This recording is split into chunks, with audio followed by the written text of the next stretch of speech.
Hello and welcome to another B2B R&D Inc. Blab. I'm Ellen Williams, CEO and co-founder of B2B R&D, always joined here by Craig Yaris, the COO and co-founder of B2B R&D. Good morning, good afternoon, actually. It's the lunchtime blab. It is on the East Coast. It is on the East Coast, yes. So what is this? Breakfast on the West Coast. Yep. I always think very time zone centric, you know. Yeah. And so today we are talking about digital marketing insights, specifically the topic of measuring success. And I really want to quickly dive into tools and how to measure and things that are important to be measured. However, the first thing, obviously, we have to say is in order to measure success, you have to have identified what success looks like. So step one is creating a goal. For most businesses, if not all businesses, the greater goal is revenue.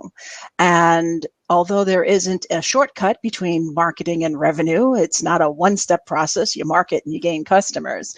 The point of marketing, obviously, is to create lead generation, and that turns into the sales pipeline and so forth and so forth.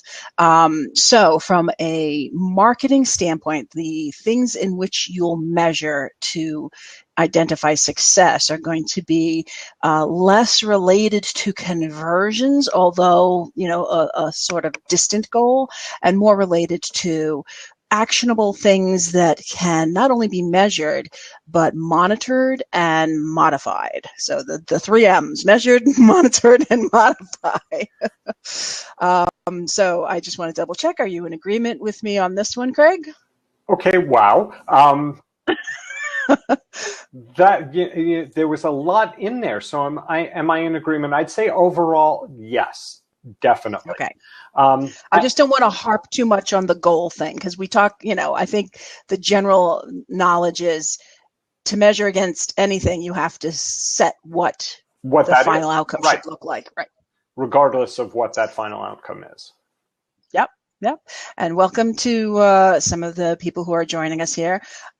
So from a measurement standpoint, what do you think, without identifying a specific goal, what do you think are some of the important things that should be measured to contribute to success? There's those metrics. What you're measuring is going to depend on the campaign itself. Where is that campaign even running?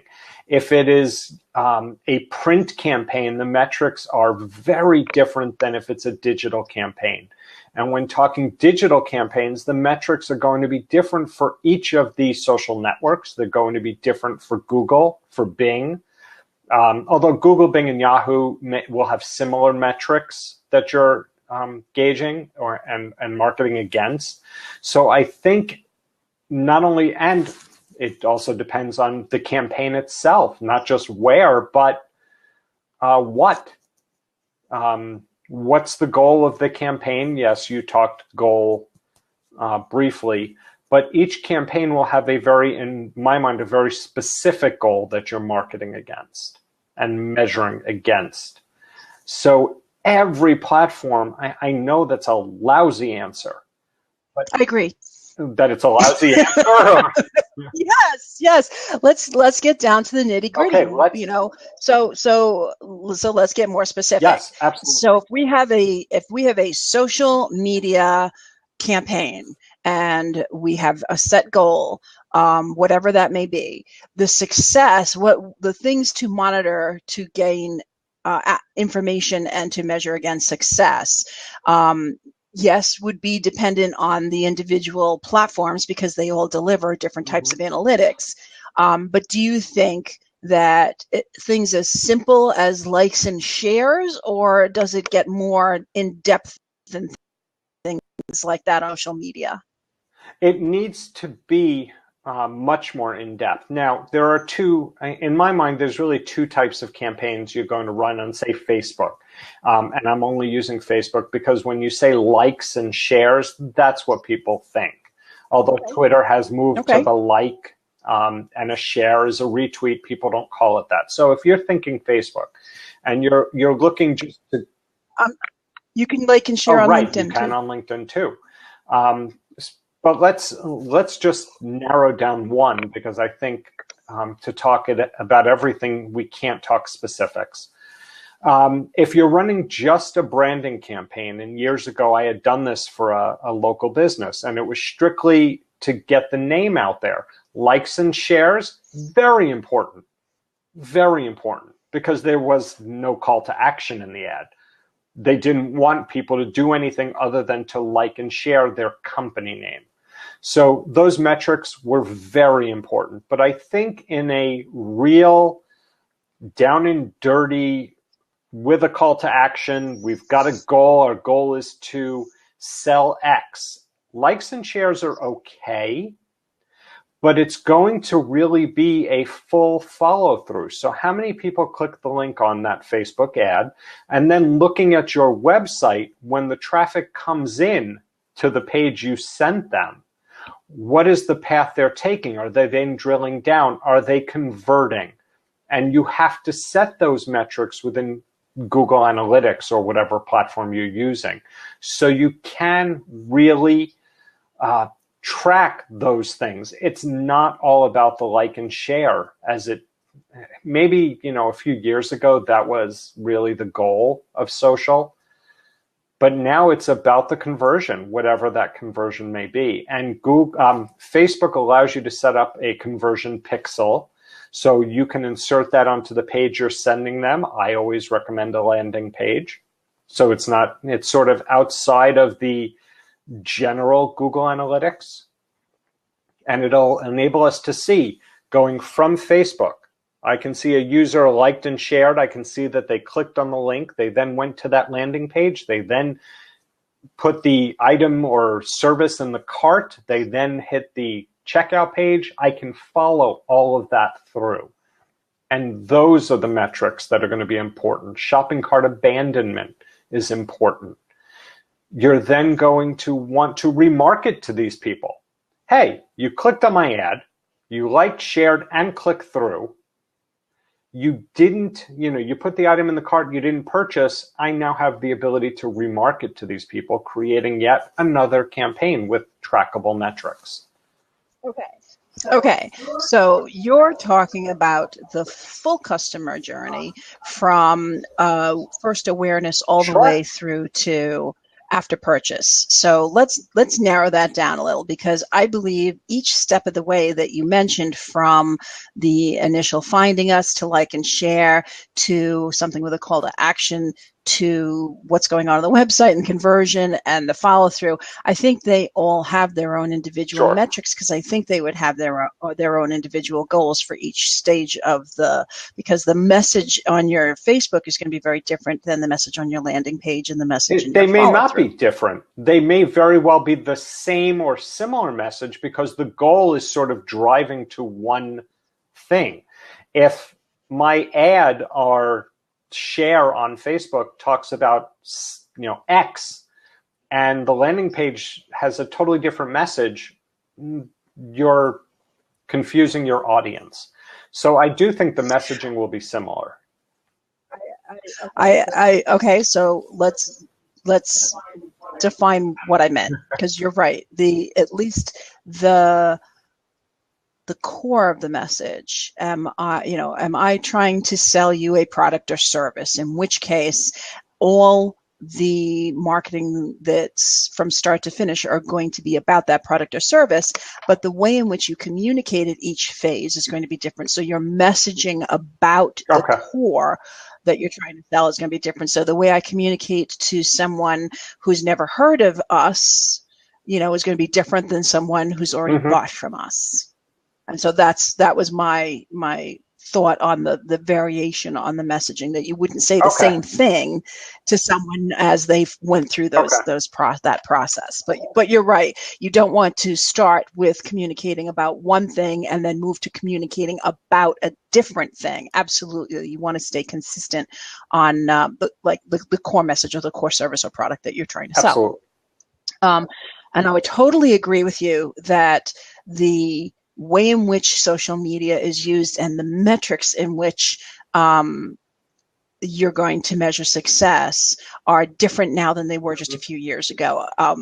Social media has matured quickly. Not that it's fully mature yet, but it's definitely, the process has changed, and it's not all about, hey, look how many people are following me. It's about what action have you gotten them to take. So I would call that engagement, right? So although we've talked about this in the past, that, engagement is a goal of just about anything, I think engagement is the key to a key measurement to success, because people can like and share all day long. In fact, there was research not too long ago about Twitter, and the fact that people are retweeting doesn't necessarily translate into conversions.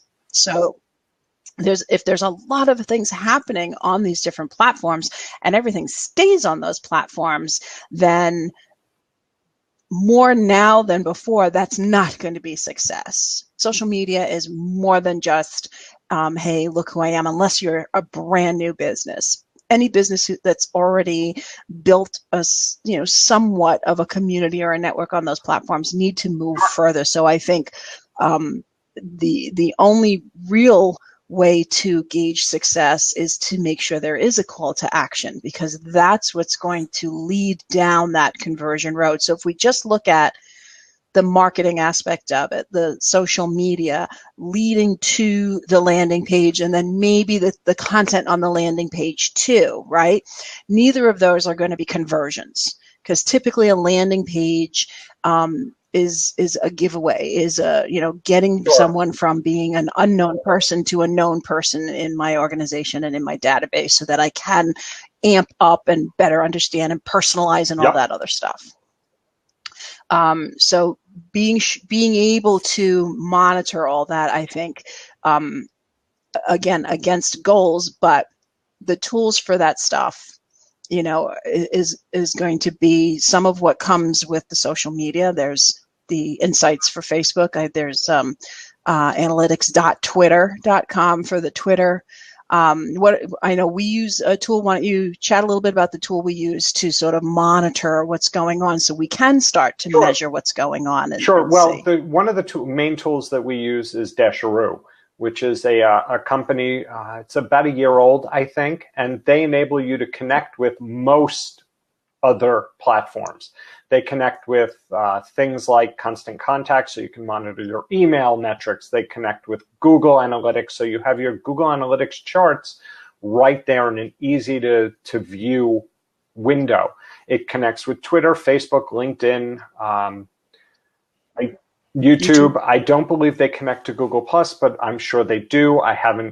We don't use that, and we don't really track. They connect to a lot of CRM now, yes, they do. They've added a bunch of CRM, actually. They connect to Salesforce. They connect to the Microsoft Dynamics, Infusionsoft. So it's a great platform to see everything sort of in a nice visual overall, how we're doing and where we're going. I do think, though, that for certain campaigns, you need to drill down a little bit. And I think the Dasheroo's connection with Google Analytics allows you to do that on a granular level. So that's one of the reasons I like it. It allows me to go to one place. Yep. And the reason I like it is because it's an easy way to compare the metrics across multiple platforms, because it's very rare that any marketing strategy would be singular to a specific platform. Now, the approach on the platform might be slightly different, and in fact, it should be, because the way you communicate on LinkedIn is different than the way you communicate on Facebook, Twitter, and so forth. But to have that information in a dashboard, which I think is powerful and important when really looking at metrics and understanding how to measure success, the ability to see what's working, not just in its own little bubble, but what's working compared to what's working elsewhere and what's working better. So a little insight to our viewers. Craig and I share the digital marketing responsibilities, and we've sort of chosen the platforms that we both prefer and have depth of experience in. We both work with LinkedIn, but Craig works with Facebook, and I work with our Twitter account, and it's always sort of a little competitive when we look at the Dasheroo dashboard to see what's driving traffic to the website. And Twitter was hauling butt for the few months, and I'm so I'm happy to see that Facebook is doing well, but less happy to see that they've sort of reversed, just because it's my own preference. But it's that kind of information that, okay, what's going on Facebook that made such a dramatic change to the way in which that platform is driving traffic. So it's not just the individual platforms where you can see what the success is individually, but how they are playing the role that each of them plays in the bigger success. And one more thing, I agree as far as the needing to drill down. Now, we do use Dasheroo, and it connects. We use Constant Contact, and it connects, but it gives us not all the information we want. It shows us the growth of the list, which is great, and it shows us the recent emails and the open rates and click-through rates, which is great. But I like to then we log into Constant Contact to see who's doing what, and that enables us to make decisions about how to better segment the list, and then how to better personalize the messages, which is, again, going to lead to greater success. Right. Absolutely. You can't rely on specifics, the sort of generalizations that some of these dashboards provide. Constant Contact is a good example of that. When using it through Dasheroo, we have, and I've got it open on another screen, so if I look like I'm looking at something, that's what it is. We monitor our lists, we monitor the emails, and they do pull the sort of overview information, size of the email list, the open rates, the click-through rates, bounces, unsubscribes, our overall opens. But like you said, it doesn't drill down to, okay, John Smith opened this at 8:27 a.m. on a PC. So we know it doesn't give us that information, enabling us to sort of pivot quickly. We have to. It also doesn't give us what was Right. clicked on. And I think that's important. So if we're talking, switching the conversation from social media to email marketing, which is a component of digital marketing, the success rate there, open rates are great, click-through rates way better, right? And then you're leading into, the majority of the links should be to your website, and then Google Analytics kicks in to show where all the traffic is coming from. So the Dasheroo dashboard, or whatever dashboard you're using, is great to look at everything. But then when you really hone into, okay, let's take a look at the website. Where did everything come from? Right. And where did they go? And how did that continue? So now you've got sort of phase 2 of the strategy. And so success becomes gauged similarly, because you're still monitoring the travel, but measured differently, because now you're getting to the point of closer to conversion. Absolutely. And sort of putting them all together, which is one of the things that I like. I know we're talking specifically about Dasheroo, and in a couple minutes we'll talk about some other tools that I'd recommend, but end up being a little bit more expensive on the analytics side. But what I've found very useful about Dasheroo is that the way we have it set up, I can see who clicked on a Constant Contact email. I can then scroll down and see on my Google Analytics where the traffic is coming from, which pages the people are going to right within one place. Now, it's not telling me specific people, but it is giving me that sort of overview that says they went from email to this page and this page. So it really does enable you to sort of get that overview without having to spend a lot of time on trying to figure out what you need to see. You take the time, and it took us a while to set up Dasheroo the way we want it.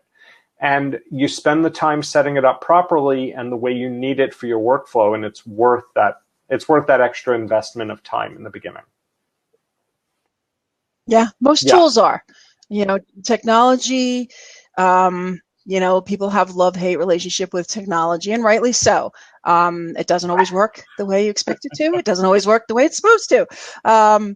But I think a lot of times you need to make that upfront investment, because the time you spend setting up the technology you're going to use to match two things, the way you work and the goals you're trying to reach, is obviously well worth it. Everything from, we're talking Dasheroo, which has a free version, to, Twitter and Facebook and all that stuff, to, enterprise edition of things where you really want to take that time. Mm-hmm.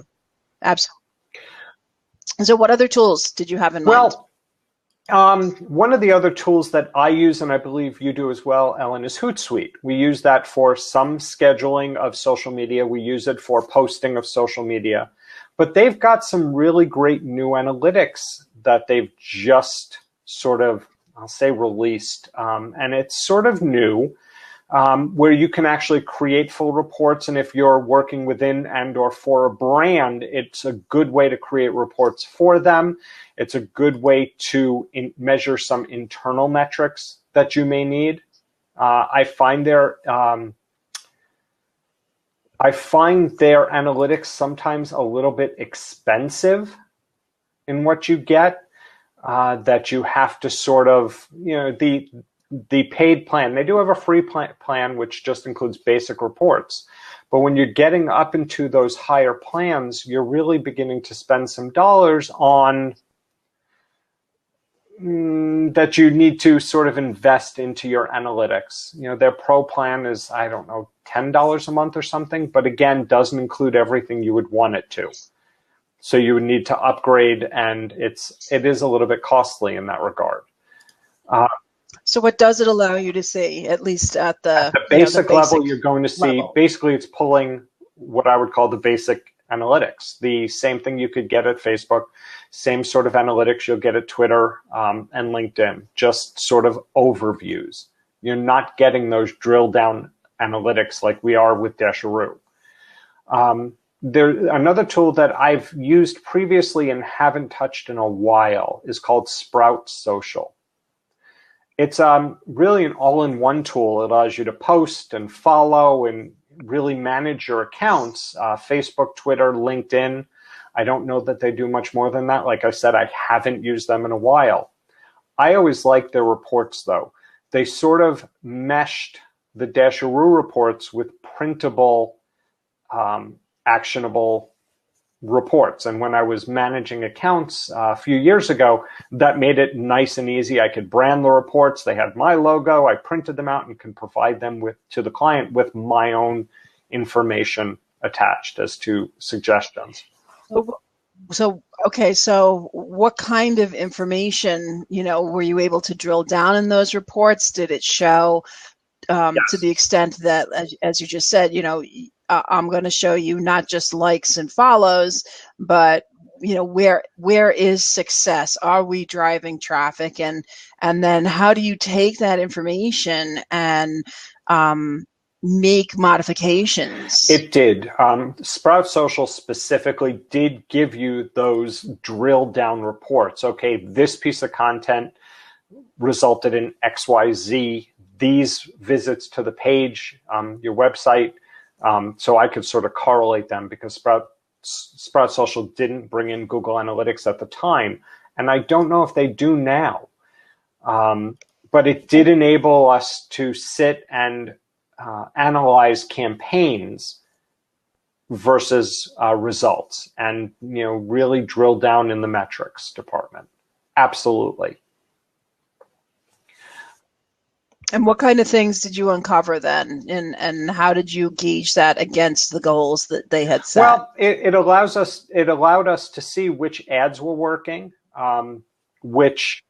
What do you mean by working? As in, if the goal for an ad was to, and I always like to set specific goals. And you had mentioned a goal is always, increase dollars, obviously, but I always like hard numbers. So if the goal of this campaign is to get 5 more people onto our funnel, our prospect funnel, for instance, when I was working with a financial planner, our goal was 5 more prospects this month. That was their goal. That was it. They really didn't want to inundate themselves.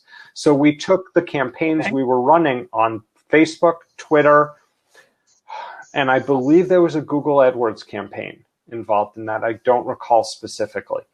And it led to a specific landing page. So we were able to see how many people saw the ad, whether it be Facebook, Twitter. I don't remember if we used Twitter.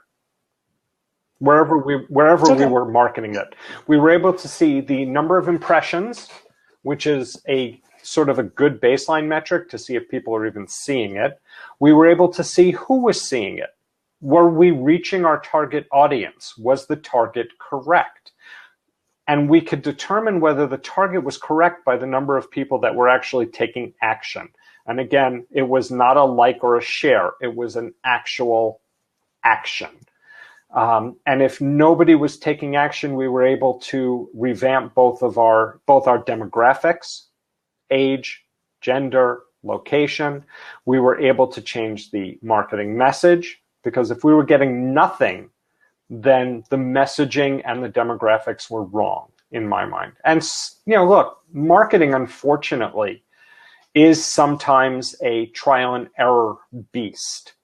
So you can go with what the client wants. They say, okay, our market is 35 to 54-year-old men, and we market to those people in specific areas and find nobody's taking action.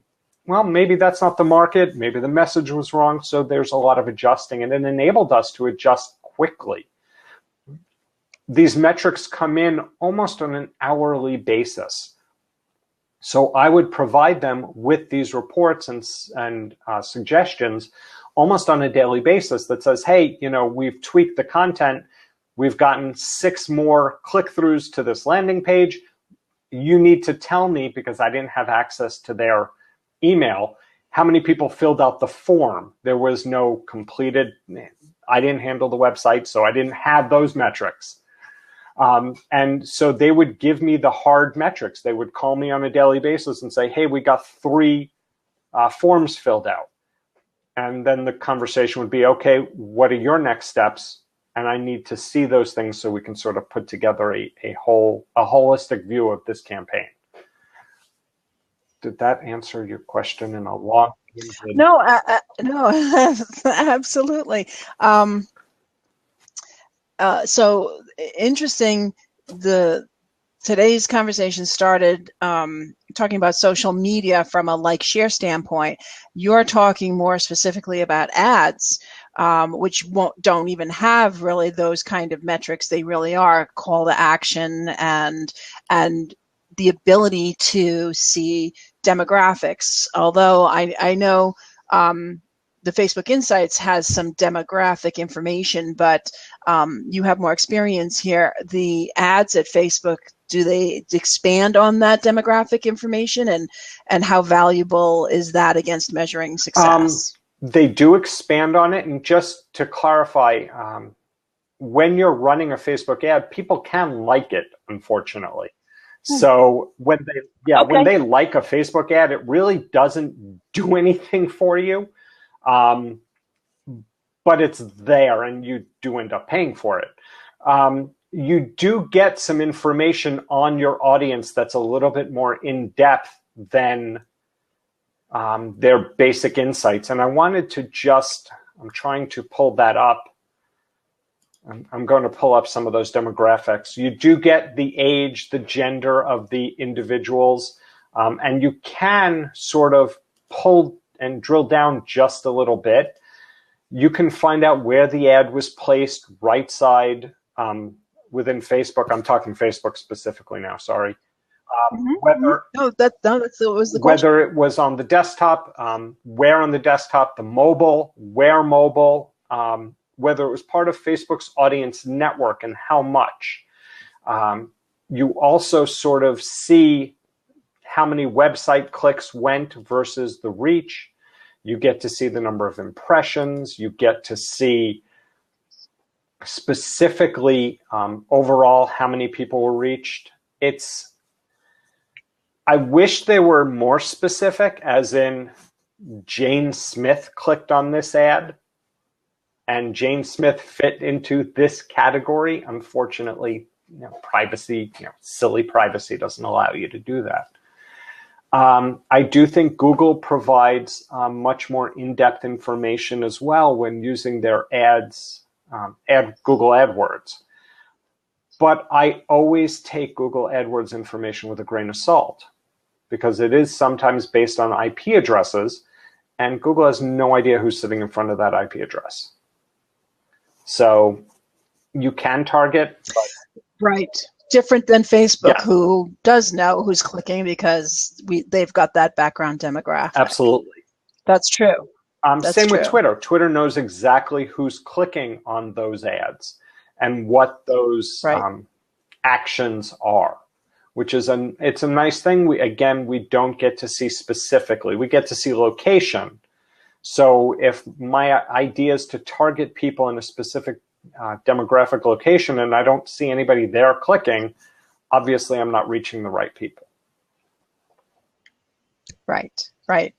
So it's a combination of the goal and then understanding who you need to reach in order for you to get to that goal. Yeah, absolutely.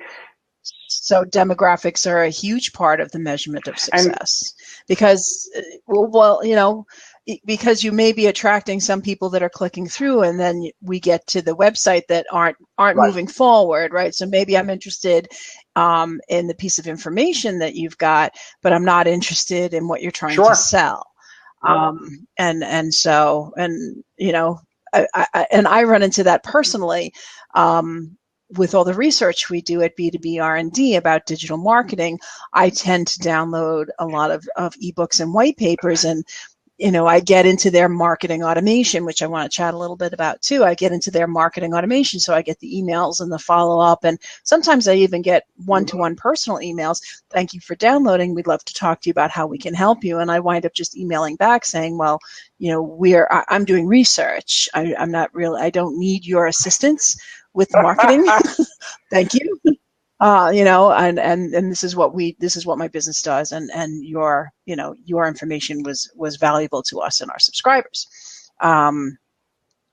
So you get that you've attracted, I guess, a part of your demographic, but sort of the slice that's never going to buy, and so then that turns into the measurement on the website and the conversion of the website, and if it's the right fit. But from a marketing automation standpoint, now you've got your advertising and your social media, native or organic kind of communication, and then you've got your website and your landing page and all that sort of stuff, and then finally, even before conversion, you can have marketing automation that takes that information from the landing page and then starts to message out. And now you've got a whole new set of metrics, because you know who these people are, right? That whole privacy issue. Now you've sort of gotten over that hurdle, and you can really start to drill down into their activities in and around your website, because the marketing automation has the ability to not just get their information from a form and then sort of work through a workflow, but also to identify if they ever come back to the website, even if they don't self-identify with the connection of the IP address. So you can really start to see how they've communicated and how they've interacted with your site. I had recently gone through the HubSpot inbound certification course. And they had a video from a gentleman who, interestingly enough, was swimming pools Oh, yeah. installation and repair.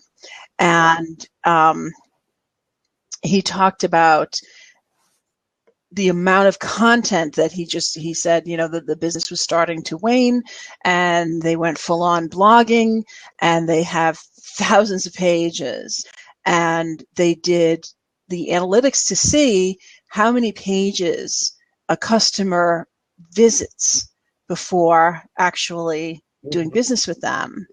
And they said it was somewhere around 100. Wow. Yeah. So they have a very in-depth blog, and they are also the top. They're on the top of the search engines. They're the top source of information for swimming pools at the time of that recording, whenever that was. But that was very surprising to me. I'm just sitting here. That's a lot of content. Not only is that a lot of content, but that's a lot of time and energy spent by the prospective customers that really aren't moving them through the funnel. Well, the blog doesn't. Yeah. The blog is that awareness, that introductory, and I know, but and the key here is to make sure that your website has content that relates to each part of the customer journey, and the fact that as a brand, you really can't dictate, number one, what part of the customer journey they're in when they find you, and number two, how long they're going to hang out in any one aspect of it. I know, it's just But the blog isn't meant for conversion anyway. I mean, the call to action at the bottom is the best you can do. Yeah, no, I agree. And if I still want to research, I'm still researching until I'm ready to buy. I'm just amazed. And it's such a seasonal. Yes. Depending, I suppose, I don't know where he's located. If you're in San Diego, it's all the time. But if it is a more seasonal, then that would make sense. People contemplating whether to get a pool, and they keep doing research, and they keep winding up at, they go back to Google or Bing, and they search another term, and he goes back up at the top, so they wind up going back to him. But I'm just amazed. 100 pages, and that was the average. Typical, the typical journey was that was 100 pages or so. Yeah, I know. I thought that was pretty amazing. And of course, it took a few years for him to amass the amount of content that would lead someone through 100 pages. But when you're hitting the right topic, and they want to learn more, and they wind up keep coming back to you. So, and his business is extremely successful now. Because he's able to deliver the information. Now we're on a different topic: when they need it, where they need it, when all that sort of those moments, because of the depth of content he has, which is another whole topic.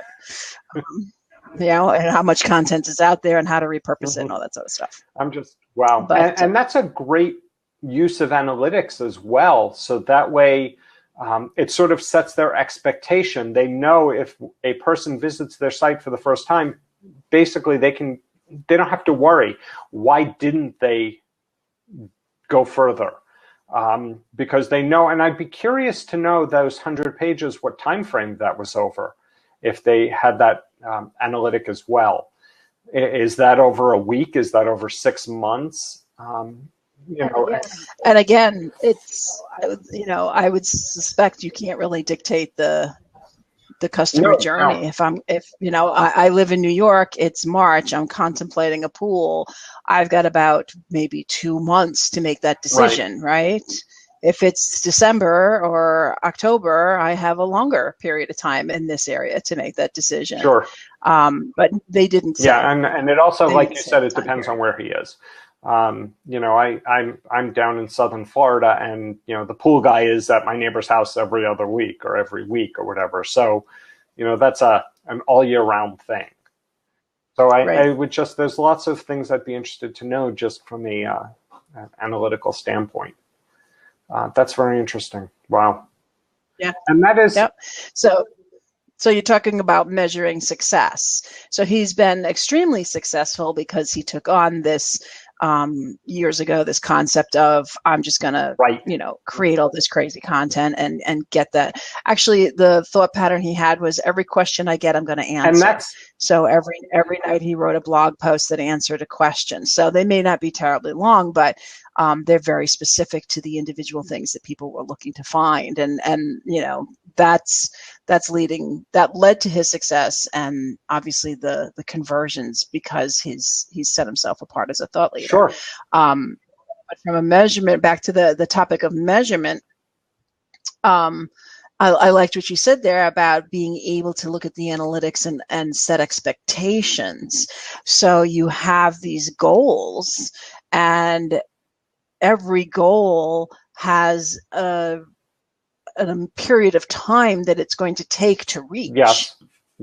And sometimes, and if the goal is, as you had said earlier, the goal was to bring in, a qualified prospect, that, depending on the industry, can take longer. Yeah. But even if it doesn't, even if a qualified prospect is someone that just fills out a form and then the social media, the call to action, every week is getting people to fill out the form, that's fantastic. But then the next step is, okay, from the filling out the form, as you alluded to, what internal processes, is there any kind of marketing or sales automation? Are there phone calls? What does it take to go from awareness to prospect to conversion, and then measuring each standpoint. So besides the tools that you identified from a sort of a that first step process, then you do have the marketing automation and you have the customer relationship management stuff, that some of it is automated and some of it comes down to the interaction with the salesperson and maintaining all that, and the types of measurements you can get in those systems come down to what we said earlier, how well they were set up, what kinds of data that you're able to gather and accumulate. And then the analysis of that can be extremely eye-opening and truly set expectations, because you would suspect and you would hope that if you've got someone on the phone, you're able to acquire even more information about them, even if it's not a fill in the blank sort of thing, but just from standard conversation you'd be having. Well, when I was talking about the client earlier, the financial planner, they actually did not yet have a CRM system set up within their office, believe it or not. They were, they were investigating several, and that was not something I was involved with. I have a lot more CRM knowledge right now than I did, 2 or 3 years ago. And so a lot of it was, they also did not really use marketing automation. They were very much I'll call it old fashioned. They were very digital centric, but they were sort of old fashioned in the follow up in that regard. So it was a lot of just, hey, I think I called that person. Or did you? And so a lot of things, sort of fell through the cracks. And we were able to see and change their processes as well based upon the success of the digital marketing, which was interesting, the way one can alter the other. The marketing could actually alter the processes inside a business. So it was an interesting journey. Yeah, I think winning over any stage of the process via technology helps, sort of in a domino effect, install technology in all phases. Sure. And funny you said old-fashioned. So, technology, marketing automation and customer relationship management doesn't necessarily have to negate, quote unquote, old-fashioned. You're still creating all the content that you would if you were to send a one-on-one email. You're still thinking about that type of communication. You're just allowing the system to make sure things don't fall through the cracks. You're still having those phone conversations and in-person meetings. You're just dropping information about them into the technology so that you don't have to, what did we talk about? Let me go back to my notes. Or or, certainly the technology such as a marketing automation or our CRM allows for the team to be aware of what's going on. Absolutely. In some instances, that's a double-edged sword, because there are some sales teams that are, hold things very close to the vest. And it can be set up to do that too. I mean, if you and I are, competitive salespeople, and you don't want me seeing your stuff and I want you seeing my stuff, it can, the technology's out there to do Right. that, so that we can still measure our progress against our goals, and then management higher up from us gets that bird's eye view to measure against, corporate goals. Although I think that is old-fashioned when you've got the internal, there's nothing wrong with internal competition, but the lack of sharing knowledge, I think, is not beneficial. Oh, absolutely. And I completely agree with you, especially today. And we've talked about sort of this melding of sales and marketing. And if the teams are working siloed, sales over here, marketing over here, and then within the sales and the marketing teams, you're siloing even further, the goals just, I don't see them being met as quickly and as cost effectively as they should be. Right. And that is a metric, I think, that will gauge success. If my marketing team, if they're all working sort of against each other, the end goal is going to be less closing, I think. When you have that sort of support, if I'm working with potentially trying to close somebody, and it's not going as fast, having somebody jump in sort of to smooth that is sometimes a way to a quicker close. And the end result should be the growth of the business. Right. So, certainly taking the silos down and creating alignment between the marketing and sales goals, and conversations, so that sales people who have a slightly different mindset communicate with marketers who have a slightly different mindset, and vice versa, to understand, as a marketer, my role is to deliver the best prospects, as possible. So how do the campaigns that we're creating enable that to happen? So then when the handoff does happen, the salesperson understands the messaging that person's had, understands the path that person's had, and can sort of pick up the conversation, as opposed to sort of starting again. I mean, the horrible technical support call or the customer support call, where every person you talk to, you have to start the conversation again. And that happens in a matter of, a 10-minute phone call, right? When you have a company where this happens multiple times in the internal tracking of a customer journey, it's ineffective, and it wastes time, and it doesn't necessarily, bring the best experience to the customer. Right. So certainly, a measurement of success can be the efficiency and level of productivity that your system is giving you. Yes, absolutely. And you could look at a CRM system, and the notes that people take even could be a mark of success. When the conversations keep moving forward, that is a metric that could be tracked within a CRM system. Absolutely. You can have certainly the workflow of how many, and now you've got that how many touch points, right? Similar to the how many pages does it take to get to a form, how many touches from the sales team, how many phone calls, how many emails does it take to get to a proposal, or to get to, the actual sale. And those are all metrics that they should be evaluating, looking at, and seeing how they can adjust for that. It's the how many licks does it take to get to the center of a Tootsie Pop, which is exactly what I was thinking when you were saying that. As soon as you smiled, I knew it too. And so you need to know how many licks it takes to get to the crunch.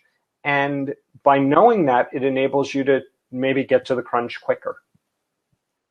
It's 3. Do you remember that? Do you remember the rest of the 1, commercial? 2, 3. There you go. 3. I picture it. In fact, I think it's been running recently. I don't know why. I've seen it recently. So absolutely. So when you start talking about how to measure success, in the end, it's business growth, right? It's revenue growth, it's customer growth. Yes, the bigger picture. But there are so many little steps along the way that you can be successful that lead to that greater level of success. Welcome, Matt. Hi, guys. I see you. You're doing the Steve Jobs pose when it came on. Is that on purpose? Yeah, I do that all the time. Right here, I go like this. I had to dial in as soon as you said Tootsie Roll. I thought you were calling my name. I don't want to know. No, I think that you guys, are hitting it on the head. And one thing that I see a lot in small businesses, people just don't follow up. So you're talking about these CRM systems, and I have a lot of clients that just don't even have these systems in place. They sometimes aren't even using spreadsheets to track these things. I think the number is something like 70% of all leads do not get called back within 48 to 72 hours of the actual lead being requested. And I've known Craig now a long time. We sat on a panel 3 years ago, I think, at a conference and spoke. And I'm in the web business, and 65% of my clients come to me because they can't get hold of their current web guy. And it just is astounding to me. And I built my business in a way that allowed me to have other people in the office. So if they called here and they didn't get me, they would get somebody else. And that became sort of our mantra for so many years, that if you just can't get a hold of your person, have them call us. There's somebody here that can always help you. And the follow-up Great system, point, Matt. Yeah, I mean, we have a lot of process in place, and you guys have been talking a lot about process and analytics and data and all those things. And the data is only as good as the people that track it, right? And so I know that we just started this thing about 3 weeks ago. We have a lined sheet of paper here that we just started, old school methodology. At the top is the leads we received. In the middle is the quotes we gave out. And at the bottom are the sales we completed. So each week we report on those numbers internally. And it just helps us be more accountable to ourselves. In business, accountability is such a huge factor. If you have an employee, the employee is accountable to their boss. But oftentimes, there's a lot of consultants, a lot of small businesses out there where it's just one or two, or they're kind of even, they're partners, whatever it is, and they're not necessarily accountable. So this is a way to keep accountability. We use Act for software. It's a little dated. It's not cloud-based or anything. We've tried some cloud-based systems, and they just don't work as well, for whatever reason. So, but you're right. The data's got to be as good as the people that put it in it, Yep. I think, Matt, you hit an interesting chord there as well. We're talking about measuring success, but that doesn't stop when they become a customer. You have to continue to have success in that relationship, or as you stated, some of your competitors are losing their customers because they're not continuing to be successful. They're not continuing to have, what's the goal after you've gotten the customer? And the goal is to delight the customer and to keep them as a customer, especially if it's the potential for recurring income. Yeah, and we've all heard the stories of the cost of acquiring a customer is X amount potential greater than keeping a customer and having a customer and marketing to the current customer. Absolutely. I mean, we all use something like constant contact email marketing. It's so much cheaper to market to that person whose contact information you have than the one you don't have. And so it's so funny because people are like, they're always chasing the next sale. And they come to us and they say, I want to rank number 1 on Google. And I look at them and I go, how about converting the people you have now already? I mean, it's basic little things like that that I think are really pushing the envelope and get people to think that if I could bring you double the amount of clients with what you already use now, and it doesn't cost you more in software or advertising, it's sometimes we just have to ground people and say, how about the 65% that are leaving you and coming to me? Call them back. What about the fact that they, come to you and say, I want to rank number one on Google? And I've been told that, also. The question always is, okay, so if you got that many leads, do you have the processes in place to actually handle that? And the answer is always, well, no, but I just want to, give me the leads. So what I tell people is, inevitably, if you keep talking to them, the question that they're not asking, they're asking you the same question. It's just cloaked in a different question. They have one problem. They've rephrased it. What is that one problem? It's sales. That's it. It comes down to sales. Yeah. And they're asking to be ranked on Google because they think that's going to solve their sales problem. And in fact, I think they're often like the strainer that you put stuff in and so much falls through and there's just a couple of noodles left on the top, and that's what they eat for dinner. But all the soup came out the bottom, and it just washed down the drain. And think about the long-term effect of that, and how all those people that got bypassed, that never got that call, the negative feeling that they have. It's amazing. Yep. Right. The opposite. And now you're hungry. Oh wait. Now I'm hungry. Now all I can think about is soup. Perfect. There you go. But really, Matt, you're an adult. You should. Oh no, I'm a business owner who fails to eat lunch because he gets caught up in the office. So they're in the side drawer just in case I forget to bring my lunch. There you go. Or I get stuck here late at night, Okay. which has been known to happen as well, 7, 8 So o'clock. you've analyzed the time in your day, and for you, success is ramen noodles, and so you don't go without a meal. Did you just say what I thought you said? You vandalized the time in your day? You've analyzed your time. You've analyzed your time. I actually think you should take credit for vandalize your time. I think I might start using that in some of my speaking gigs. There you go. Be my guest. Vandalize your time. That's really good. And we had a whole conversation about being understood on live stream, right?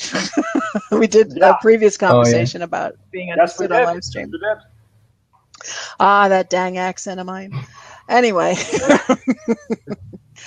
So we are at the top of the hour, and Matt, we're so pleased that you joined us. Thank you for your contribution. We are here every Friday, noon Eastern, the B2B R&D digital marketing insights. Every week we tackle a different topic and invite people on to steer us off in different directions. As long as it's all about digital marketing, we're all okay with that.